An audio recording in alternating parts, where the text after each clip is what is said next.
हमारे चैनल दृष्टि फार्मा में आप सभी का स्वागत है। तो जैसा कि हमने इससे पहले अपना मिक्सिंग जो है कंप्लीट कर लिया है पूरा प्रॉपर तरीके से, तो आप इसके प्रीवियस वीडियोस में से जाके उन टॉपिक्स को कवर कर सकते हैं और इसके प्रॉपर नोट्स आपको हमारे टेलीग्राम के चैनल पे अवेलेबल हो जाएंगे। इसके अलावा भी हम आपके लिए कम्युनिटी पोस्ट अपलोड करते हैं जिसमें आप जा करके MCQ को सॉल्व करें और इससे आपको पता चलेगा कि आप कहाँ पर हैं, अभी कहाँ पे एग्जिस्ट कर रहे हैं भैया, कि कितना हमें आता है और कितना हमें नहीं आता है। टॉपिक वाइज हम अपने टेलीग्राम के चैनल पे भी अपलोड करते हैं MCQs, तो वहां से भी आप क्या अपनी प्रिपरेशन को और एनहांस कर सकते हैं। ठीक है, तो देखो सबसे पहले अब हमें इसके अंदर क्या पढ़ना है फिल्ट्रेशन के बारे में। उससे पहले मैं आपको सिलेबस में दिखा देती हूँ, ज़्यादा टाइम तो देखो रह नहीं गया एग्जाम को, तो हमें क्या सिलेबस को देखते हुए सब कुछ कवर करना है अपना। देखो हमारा ऑलमोस्ट कहते हैं ना कि टॉपिक्स जो हैं जल्दी जल्दी कवर होने वाले हैं फार्मास्यूटिक्स के, फिर हमें और सब्जेक्ट्स की तरफ भी थोड़ा ध्यान देना है, ये नहीं कि सिर्फ फार्मास्यूटिक्स और कोग्नोसी पे ही टिके रहना है।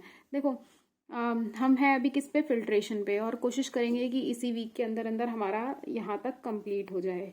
ठीक है, तो देखो फिल्ट्रेशन में हमें क्या चीज़ें और मेन मेन चीज़ें देखनी है, कि ये नहीं कि सब कुछ पढ़ते हुए चलो, ऐसा कभी नहीं पढ़ना होता एग्जाम टाइम में। तो जो सिलेबस में है उसी को पढ़ के जाओ बस। देखो थ्योरी ऑफ फिल्ट्रेशन देखना है, मेम्ब्रेन फिल्टर क्या होता है और एक सिंटर्ड ग्लास फिल्टर क्या होता है, तो इस अकॉर्डिंग मैंने इन नोट्स को प्रिपेयर किया है। तो फिल्ट्रेशन से आप क्या समझते हो? फिल्ट्रेशन से कुछ मत समझो, बस मैं इतना बता रही हूँ। आपके सभी के घर में चाय बनती है, हाँ बनती है।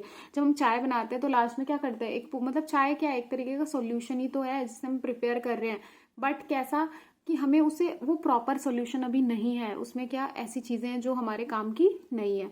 तो अब हमारे काम की नहीं है तो हम क्या करते हैं, उसे छलनी लेते हैं और ऊपर की जितनी भी चाय पत्ती है, जितना भी हमने उसमें से निकालना था चाय पत्ती के अंदर से, जो भी हमें चाहिए था वो हम निकाल लेते हैं और फिर बचा कुचा क्या हम छान देते हैं। क्या करते हैं, छान देते हैं। तो क्या छलनी जो है एक तरीके का क्या है, एक फिल्टर मीडियम है। क्या है, फिल्टर मीडियम कौन है, हमारी छलनी है। और जो उसके ऊपर देख रहे हो जो रह जाता है, जो सॉलिड रिटेन रहता है, वो क्या है, फिल्टर केक है। और जो हमारा लिक्विड है, जो हमारा फिल्टर हो जाता है, उसको हम क्या बोल देते हैं, फिल्ट्रेट बोल देते हैं। इतना आसान था। ऊपर जो रह गया है वो फिल्टर केक है, जो अंदर चला गया है वो फिल्ट्रेट है, और जिस मीडियम के थ्रू जा रहा है वो क्या है, एक फिल्टर मीडियम है। ये 3 वर्ड्स हैं जो आपको हर जगह पे इसमें दिखेंगे। तो वही लिखा है कि फिल्ट्रेशन क्या है। फिल्ट्रेशन का हिंदी में बोले तो कोई भी चीज छानना, क्या करना, छानना। तो filtration is a process in which solid particles are separated. क्या करते हैं हम, सॉलिड पार्टिकल्स को सेपरेट करते हैं। जैसे आटा भी छानते हैं तो हम क्या करते हैं, जितना भी बेकार का मटेरियल है, मानो उसमें कुछ चला गया तो वो सारा क्या होता है, ऊपर रह जाता है और छलनी में से सारा आटा जो है छन जाता है। तो क्या करते हैं हम, सॉलिड पार्टिकल्स को सेपरेट कर लेते हैं, किससे, लिक्विड से या फिर गैस से। इनमें से हम अपने सॉलिड को अलग कर लेते हैं। तो एक प्रोसेस है, it is a process in which we separate the solid from liquid. क्या करते हैं, सेपरेट करते हैं लिक्विड को, किसके थ्रू, ए पोरस मीडियम। पोरस बोले तो जिसमें क्या होंगे, काफी सारे होल्स होंगे, छेद होंगे उसमें। ठीक है, उससे हम सेपरेट कर लेते हैं। जिसमें सॉलिड जो होगा, बड़ा पार्टिकल होगा, ऑब्वियसली वो ऊपर रह जाएगा, और जो कि लिक्विड होगा वो हमारा क्या हो जाएगा, पास कर जाएगा, किससे, इस मीडियम से। तो कितना आसान था फिल्ट्रेशन, इंपॉर्टेंट है ये भी अच्छे से पढ़ के जाना। फिर उसके बाद वही लिखा है कि जो पोरस मीडियम है, जो यूज कर रहे हैं, सॉलिड को रिटेन करके रख रहा है। रिटेन का मतलब है उसे वहां ऊपर ही रख देना, ऊपर ही रोक देना एक तरीके से। ठीक है, सॉलिड को जो रोक रहा है, ठीक है, तो वो क्या हो जाता है, मेरा रिटेन करना। तो उसको हम क्या बोलते हैं, फिल्टर मीडियम कह देते हैं।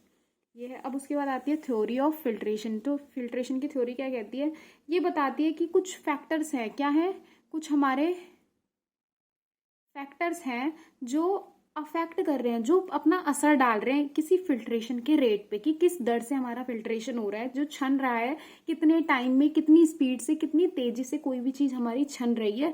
तो उसके पीछे भी कुछ रीजन होते हैं कि ऐसा ये क्यों हो रहा है, किससे ये चीज रुक रही है और कौन उसको फास्ट कर रहा है। तो उन फैक्टर्स को किसने स्टडी किया था, एक साइंटिस्ट ने, जिनका नाम क्या है, डार्सी।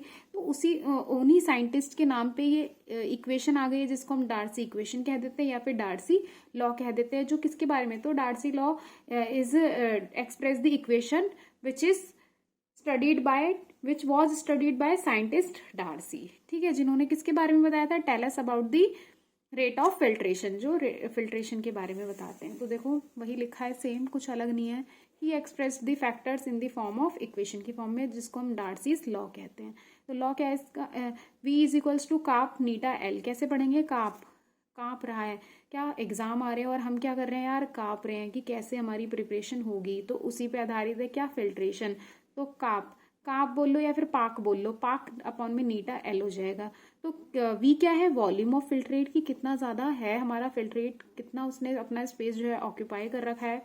फिल्ट्रेट अभी बताया था जो फिल्टर होके जा रहा है वो उसका वॉल्यूम, ठीक है। जो लिक्विड जो है फिल्टर हो चुका है वो होता है फिल्ट्रेट। परमेबिलिटी कांस्टेंट इज ये डायरेक्टली प्रोपोर्शनल होते हैं इनके, तो ये हटके क्या, डायरेक्टली का साइन हटके कांस्टेंट आ जाता है जिसको हम परमेबिलिटी कांस्टेंट कह देते हैं। तो कितना वो फिल्टर मीडियम में से एबिलिटी है किसी भी चीज को परमिट होने की, तो that is called permeability constant बोल देंगे हम उसको, ठीक है। फिल्टर मीडियम में से कितना वो परमिट है किस चीज के लिए, फिल्टर होने के लिए, तो उसका परमेबिलिटी कांस्टेंट हो गया।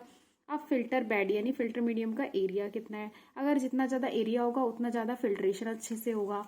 और क्या, प्रेशर डिफरेंस देखेंगे लिक्विड का, कहाँ, एक तो ऊपर और नीचे, जो फिल्टर मीडियम के नीचे कितना है डिफरेंस और ऊपर कितना है। अगर मान लो नीचे कम है ना फिल्टर मीडियम के लिक्विड, तो हम क्या कर सकते हैं, ऊपर से और प्रेशर लगा के उसे भर सकते हैं, फिल्टर कर सकते हैं। तो यही है कि प्रेशर डिफरेंस देखना दोनों के बीच में कितना है, ऊपर वाला लिक्विड फिल्टर मीडियम के और जो फिल्टर मीडियम के नीचे है उसको।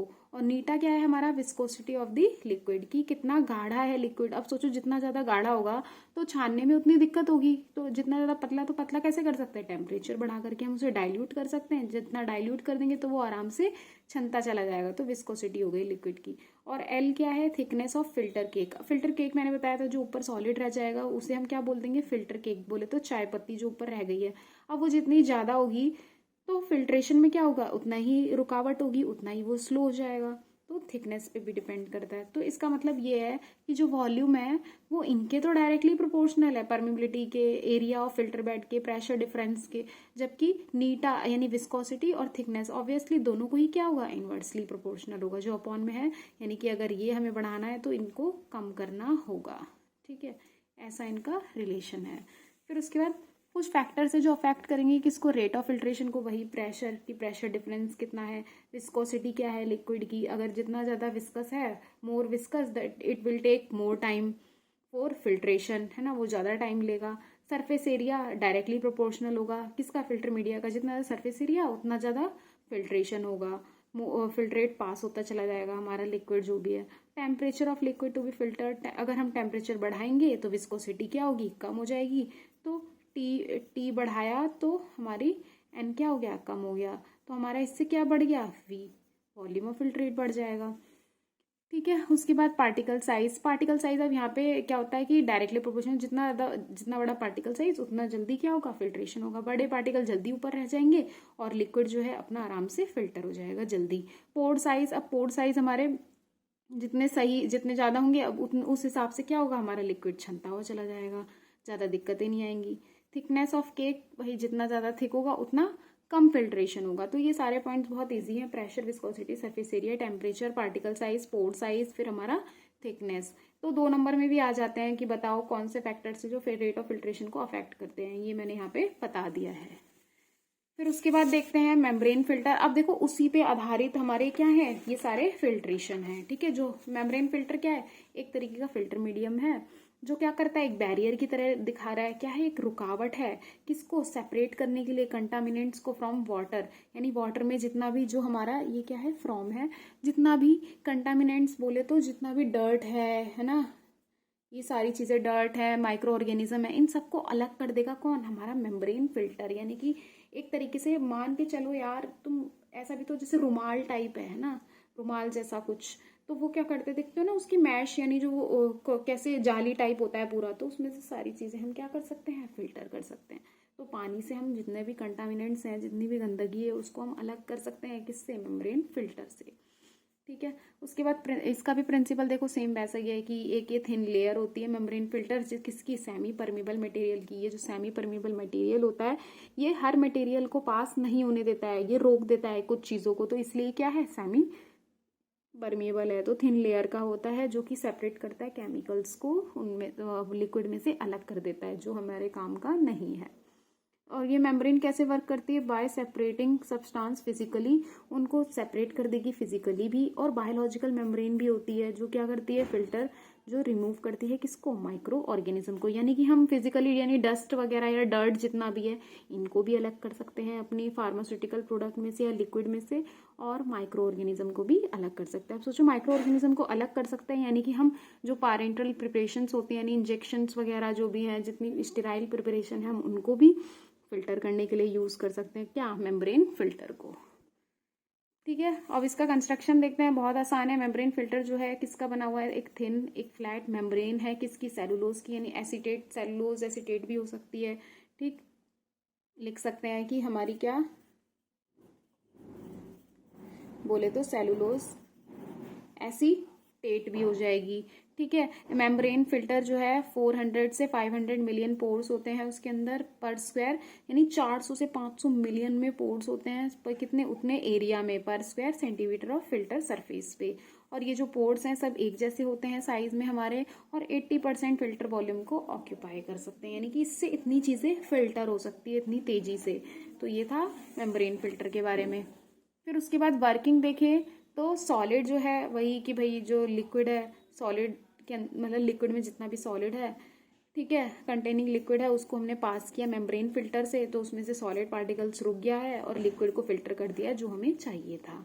ठीक, मेम्ब्रेन फिल्टर जो है उसको फिक्स करते हैं एक मेटालिक होल्डर में यूज़ करने से पहले हम इसे फिक्स करते हैं। तो देखो इसका डायग्राम भी कितना आसान है, कुछ नहीं है, वाटर सैंपल है, एक फनल लगा हुआ है जिसमें से हमारा सॉलिड कंटेनिंग जो है लिक्विड अंदर की साइड जा रहा है, रिंग लगी हुई है, ये देखो ये रहा मेम्ब्रेन फिल्टर जिस पे आकर के सॉलिड ऊपर रिटेन हो जाएगा, और एक रबर स्टॉपर लगा हुआ है, जैसे ही हमारा सारा इसके अंदर चला जाएगा फिर हम क्या करेंगे, इसे स्टॉप कर देंगे और फिल्टर फ्लास्क को हम यहाँ से अपने लिक्विड को निकाल सकते हैं। तो ये क्या था, मेम्ब्रेन फिल्टर। एप्लीकेशन क्या है इसकी, इसको हम मेनली कहाँ यूज़ करते हैं, स्टरलाइजेशन के लिए, एक्वस और ऑयली दोनों लिक्विड के।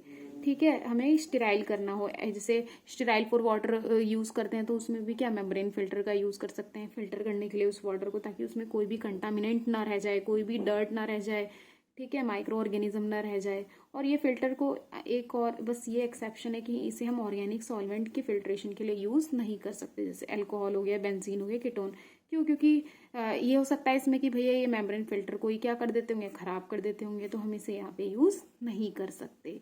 ये था क्या, मेम्ब्रेन फिल्टर के बारे में। अब सेम ऐसे ही हमारा सेंटर्ड ग्लास फिल्टर है, बस फर्क इतना है कि ये वाला जो था ये मेम्ब्रेन का बना था और ये वाला किसका है, बोरोसिलिकेट ग्लास का बना हुआ है। काम इसका भी वही, बट ये उससे ज़्यादा एफिशिएंट है कि हर टाइप के पार्टिकल को सेपरेट कर सकता है।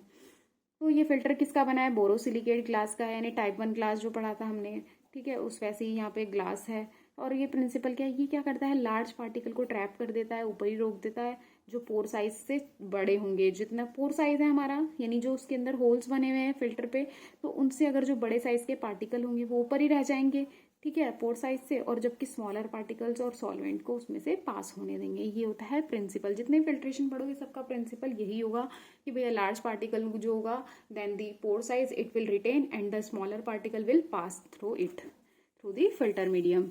फिर कंस्ट्रक्शन देखें तो सेंटर ग्लास फिल्टर है, पोरस मटेरियल का है, ठीक है, कंपैक्टिंग। अब हम जो बोरोसिलिकेट ग्लास है जो इसको भी हम किससे बना रहे हैं, हीट करके बना रहे हैं ग्लास पार्टिकल्स को, और कॉम्पैक्ट करके एकदम प्रेस करके बनाया जा रहा है। और ये जो सेंटर्ड ग्लास फिल्टर है ये अवेलेबल होते हैं डिफरेंट पोर साइज में, ठीक है, और ऑल्सो अवेलेबल है स्टेनलेस स्टील के भी हो सकते हैं सेंटर्ड ग्लास, ज़रूरी नहीं कि बोरोसिलिकेट ग्लास का ही हो, स्टेनलेस स्टील का भी हो सकता है, जिसका मैकेनिकल स्ट्रेंथ यानी उसमें से फिल्ट्रेशन करने की जो क्षमता है वो ज़्यादा होगी, किसमें, स्टेनलेस स्टील में। ये भी ईजी है, डायग्राम देख लो, फिल्ट्रेशन के दोनों जो टॉपिक हैं आपके बहुत इजी दिए गए हैं, नहीं तो जो पुराना सिलेबस है उसमें आप देखते फिल्टर कैंडल, मेटल फिल्टर, बहुत सारे फिल्टर यूज़ होते थे जो कि अब हटा दिए हैं। देखो ये सबसे ऊपर क्या है, ग्लास फनल लगा हुआ है जहाँ से हम मटेरियल को फीड करेंगे, ठीक है, सेंटर्ड ग्लास डिस्क लगी हुई है एक, यहाँ से मटेरियल जाएगा और यहीं पे ही हमारे बड़े बड़े पार्टिकल जो होंगे वो रुक जाएंगे सेंटर्ड ग्लास डिस्क पे, और लिक्विड जो है और स्मॉल पार्टिकल्स यहाँ से पास होके यहाँ से हमें मिल जाएंगे सक्शन के थ्रू, ठीक है। वही लिखा है the solution passes through the glass funnel, pass करा सबसे पहले सॉल्यूशन को, कहाँ से, ग्लास फनल से, फिर उसके बाद लार्ज पार्टिकल जो होंगे वो डिस्क से ट्रैप हो जाएंगे और सॉल्वेंट और जो स्मॉल पार्टिकल्स हैं हमारे वो पास कर जाएंगे यहाँ से, और इस तरीके से सॉल्यूशन पूरा क्या हो जाएगा, प्यूरी हो जाएगा इससे। फिर एप्लीकेशन वही की वही क्लैरिफिकेशन के लिए यूज़ करते हैं, यानी पूरी क्लैरिटी एकदम अच्छी हो। इससे क्या होगा, हमारी क्वालिटी अच्छी होगी, क्वांटिटी बढ़िया जाएगी। बोलते हैं ना कि हमारे प्रोडक्ट की क्वालिटी सबसे बेस्ट हो जाएगी अगर हमने ये सभी प्रोसीजर को फॉलो किया होगा कुछ भी बनाने में। क्लैरिफिकेशन हो गया। स्टरलाइजेशन देख लिया कि भैया स्टरलाइजेशन का मतलब तो सिर्फ इतना ही होता है कि फ्री फ्रॉम माइक्रो ऑर्गेनिज्म। ठीक है, इनसे फ्री करना तो हम किसे करेंगे, इंजेक्टेबल्स को, जितनी भी हमारी पैरेंटल प्रिपरेशंस होती हैं। और पार्टिकल साइज को कंट्रोल करने के लिए भी हम कौन सा यूज़ करते हैं, सिंटर्ड ग्लास फिल्टर का यूज़ करते हैं। बहुत ईजी था, सबका यही है कि लार्ज पार्टिकल ऊपर रुक जाएगा, स्मॉल पार्टिकल और लिक्विड जो होगा वो उसमें से पास होता चला जाएगा। हमने ये भी अपना फिल्ट्रेशन पूरा कंप्लीट कवर कर लिया है। इसके जो नोट्स हैं ये भी मैं आपको टेलीग्राम के चैनल पे दे दूंगी, वहाँ से आप इसे डाउनलोड कर लेंगे। और कम्युनिटी पोस्ट भी देखेंगे, वहाँ से भी आपको बहुत ज़्यादा हेल्प मिलेगी। ठीक है, और अगर वीडियो अच्छी लगी है तो लाइक भी कर सकते हैं। इसके अलावा आप मुझे बताएं कि हमें और कौन कौन से चैप्टर्स के इंपॉर्टेंट क्वेश्चंस मुझे कवर कराने चाहिए जल्दी से जल्दी, क्योंकि भैया एग्ज़ाम आने वाले हैं, तो उस अकॉर्डिंग आप मुझे बता सकते हैं। So thank you.